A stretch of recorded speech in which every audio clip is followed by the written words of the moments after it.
A man had half of his body bitten off by a large tree, leaving him desperate and only able to wait for rescue at the scene.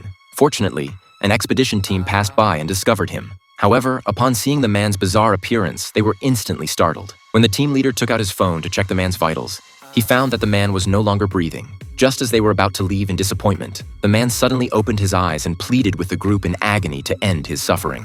Seeing this, Jack immediately raised his gun, but hesitated, unable to pull the trigger. At this moment, they noticed a special weapon embedded in the tree. The man suddenly grabbed the team leader's shoulder, mentioning a nearby warehouse containing research reports on this weapon. He also hoped they could bring some painkillers. To resolve their doubts, the expedition team headed to the warehouse. Upon reaching the door, they were stunned to find the space filled with various sophisticated instruments. It turned out that the area was designated as a restricted zone to keep this laboratory confidential. The team then discovered a video on the computer, revealing that the man in the tree was actually the doctor from this facility. He stated that he had developed a teleportation weapon, and the technology had been successful after thousands of tests without any failures, until he got himself stuck in the tree. Meanwhile, the teammates found the painkillers. However, when they returned to the scene with the medicine, they discovered that the doctor had already stopped breathing. The team leader then noticed a small medicine bottle on the ground. Jack rolled up the doctor's sleeve and saw numerous needle marks on his arm. Sensing something amiss, the two hurried back to the base.